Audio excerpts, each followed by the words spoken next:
Hear your words. When ye depart out of that house or city, shake off the dust of your feet. They were to go on in their travelling ministry. They didn't stop in one place. They went throughout all the cities of Israel and Gentiles too later on. So it is supposed that they necessarily left. When you depart out of that city, shake off the dust of your feet. And then, verse 15, verily I say unto you, it shall be more tolerable for the land of Sodom and Gomorrah in the day of judgment than for that city. But surely the judgment had already fallen upon Sodom and Gomorrah. Oh no, the judgment is still in front. The final judgment is still in front.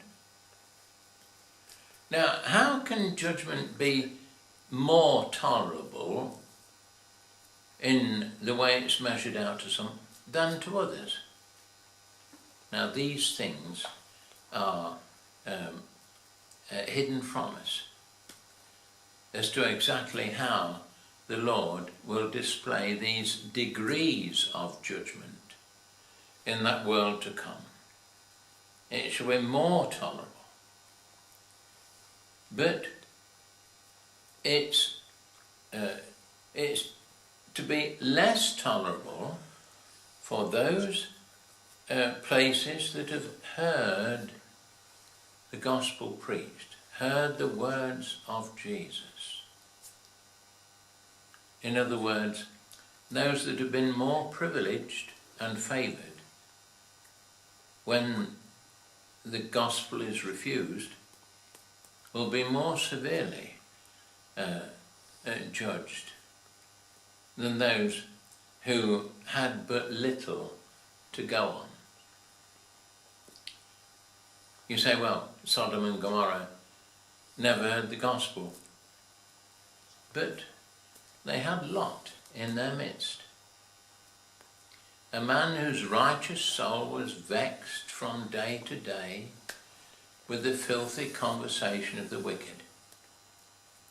It doesn't seem as if anybody wanted to learn from Lot, to hear about the living God. And we may think, well, we wouldn't have made the choices that Lot made. Leave that aside.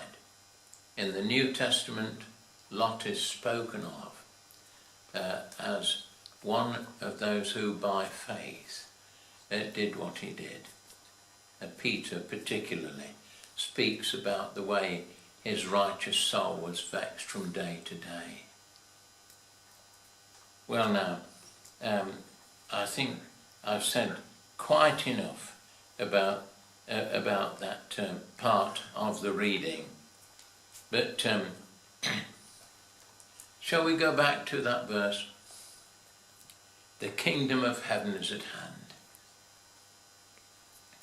And do we have that king for our king?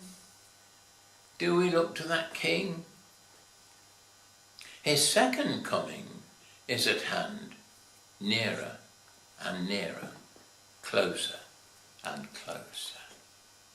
This is our encouragement in this day of frequent discouragement. The kingdom of heaven is at hand.